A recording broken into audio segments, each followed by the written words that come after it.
first 3 days the store opened, they already sold for over 350,000 euros of stuff.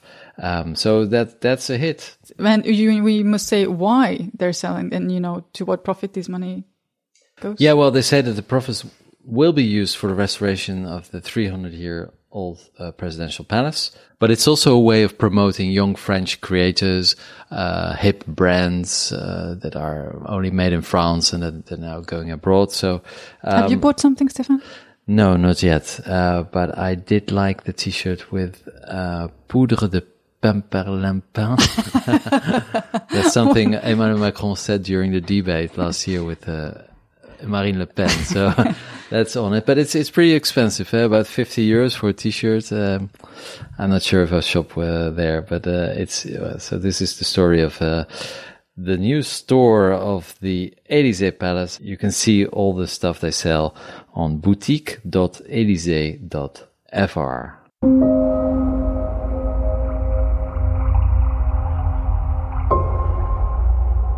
And now it's time for crime. We talk about a court case that's got all the ingredients of a blockbuster. Monaco, money and murder. And this is all about the 4-year-old murder case of Monaco heiress Hélène Pastor. She was killed by a gun wound outside a hospital in Nice in 2014. And the court case started this week. Sarah, you know all about this, right? I couldn't stop reading about this case. I found it extremely fascinating. To start with, very few people actually knew about Hélène Pastor when she was, she wasn't, she was maybe known in Monaco, but she was no household name because she was a very discreet billionaire to begin with. But she was one of France's richest women because she actually inherited a massive property empire in Monaco.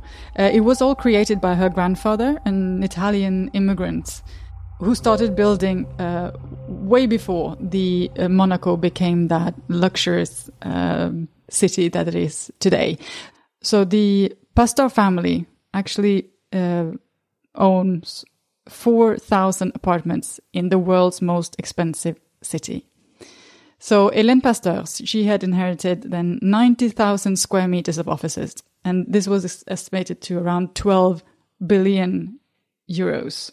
And only the rents from these houses, from these apartments, generated about 22 million euros in every year. So these are enormous amounts of money we're talking about here. And she was a very generous person. She had 2 children, 1 daughter and 1 son, Gildo. And she gave her son and daughter as pocket money, about 500,000 euros every month. Well, that doesn't get you very far in Monaco, but it's still a nice sum. So what happened to Hélène Pastor? Well, according to the prosecutor, Hélène Pastor was actually visiting her sick son, who was then hospitalized in Nice. And when she came out from the hospital, she and her private chauffeur were killed by a sawn-off shotgun. This was in May 2014. She was hospitalized and later died in hospital. But what happened then was quite quickly, police investigation actually found the 2 men who they thought were behind this killing. And what is quite interesting is that even the police is saying that, these 2 men, they were particularly bad killers because they left prints everywhere, DNA. They were filmed while, they were entering a hotel, and they took a taxi to the place where they actually committed the murder. So it wasn't very difficult to find the people who pulled the trigger. But then things got even a little bit more interesting, because about a month after this murder, a personal trainer in Monaco, who was even the personal trainer of Hélène Pastor's own daughter, admitted that he had been the one who had set up this killing. But on behalf of whom? Yeah, that's a good question. On behalf of whom? On behalf of Hélène Pastor's own son-in-law, who was then the partner of Hélène Pastor's daughter, Sylvia. So this is when the story is getting really, really interesting. Yeah, who's his son-in-law? Well, his name is Wojciech Janowski, 69 years old, Polish, of Polish descent. Well, he was actually born and raised in Poland. He later moved to Monaco with one of his first wives. He was in a couple with Pastor's daughter Sylvia for 28 years. Wow. He had a couple of businesses that were not very successful. He tried to act like these businesses were actually functioning, but apparently they didn't do that well. He also had a charity, and he was a quite respected man in Monaco. But he was not very happy about his mother-in-law. He wasn't happy about his mother-in-law, and especially he was not happy. I mean, he had huge debts that he had through his, failings in the business, in his different businesses. So he, throughout his life, throughout the years, actually took money through his daughter and put them on his own accounts, and bought things that he said he bought for the family, but at the end of the day they realized that he actually had bought it all for himself. That's a great story. I wonder how the Christmas dinners went there with Mr. Janowski and his mother-in-law the year before she was killed. Well, apparently, yeah, they didn't get along very well, and Hélène Pastor was actually very, very suspicious of Wojciech Janowski even before the killing, and she had hired a private detective that she had to investigate and try to figure out who this Janowski actually was. So she was very suspicious even from the beginning. Well, so when investigators later sort of realized that it was Janowski who had ordered the killing, Janowski was taken into custody, as was his partner Sylvia, then the daughter of Hélène Pastor. During this custody, he admitted finally that he was the one behind all of this. But now, once this case has finally become a real court case, he actually withdrew his statement. Yes, he withdrew it, and so now he's saying it's all just a setup. And we will see. It's going to continue for quite some time. This a couple of weeks more. This court case. So yes. We will see what's going to happen next. But it's really fascinating. And when you see all the money that's involved in this case, he without the knowledge of his partner, he managed to just over like a year and a half embezzle 7.5 million euros. And she didn't even notice. And she didn't even notice. No. I usually notice it directly when somebody takes 7.5 million out of my account.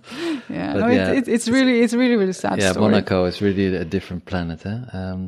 It's incredible. So the trial is expected to last 5 weeks. So that means that around November, we will have the verdict, and we'll talk about it again here on So French.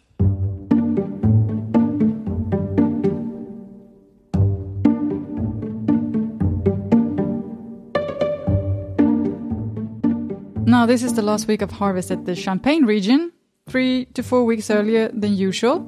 Stefan, you went there this week. Yeah, absolutely. It's quite amazing. Usually Champagne, it's one of the most northern regions of wine in the world. Of course, world famous. And usually they harvest at the end of September to the beginning of October. But now they already started at the end of August.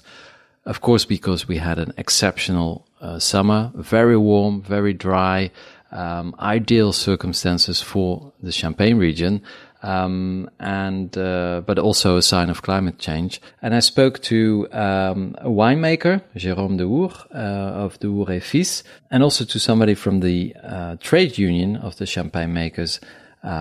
Let's have a listen. This is only the 5th time that August harvest is happening in Champagne. Over history, we have seen that once in the early 19th century, and then 5 times over the last 15 years. Of course, we are worried first for the ability of our children to produce champagne if the weather is really hotter and drier. And then you have the classic risks linked to hot weathers, such as dehydration of the vines, and then the grapes are smaller or they are mature slowly. There's a conscience that we need to be more reactive and more cautious. Jérôme de Hour is the owner of the wine house his grandfather started last century. He already changed his production methods. It's a big evolution. I was born in October 66. During my 10 first years, it was always harvest when it was my birthday. And that's no longer the case? No. I think we have to adapt, of course. So more and more we have to harvest earlier, and we have to adapt to press the grapes quickly just after the picking. I think it's not negative, and I think I'm making best wine now than I made maybe 20 years ago. Now, so this year will be exceptional, but what about, on long term? What does it look like? It's a paradox because this year was great. The conditions were perfect for Champagne. A dry spring, lots of water in the winter, a very dry summer. So the grapes are perfect. There was a huge quantity of grapes, so it means they can make a lot of bottles, but also very high quality. So you would say climate change is perfect for Champagne. And in a way it is, because it's so high up north. They really benefit from global warming. But they also have to change, because they have to change the grape varieties. So they're researching a lot. They have to change the way that they're picking grapes. The Champagne will become stronger. So there's more alcohol in it, because the grapes, when they have a lot of sun, they contain more sugar, so that transforms into alcohol. And the other advantage is that they will need less additives. So because the quality is so good, they need less herbicides, pesticides, etc. Less sugar in the Champagne as well. But the other regions in Europe are really suffering from climate change. For instance, in the Alsace, in the east of France, but also in Germany, wine growers lost about 20 to 30% of their grapes because they simply, more or less burned in the sun. They're not used to those. And there were these massive storms as well.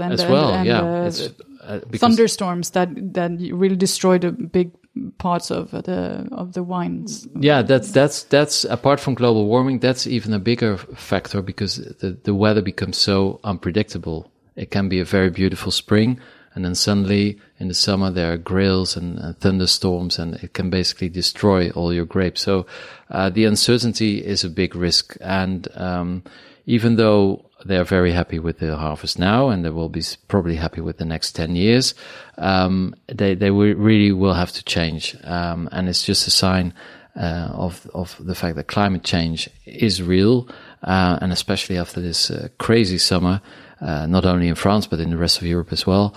I think, hopefully we realize that it's now, we have to start. We have to do something to protect the Champagne. Absolutely, that's a good argument, right? It's the best argument. Save ever. the planet. Drink more Champagne. Well, now with that, we wrap up this edition of So French. We hope you have enjoyed it. Please follow us on Twitter at SoFrenchNews. You can listen to us on most of the well-known podcast platforms. And don't forget to rate us in iTunes.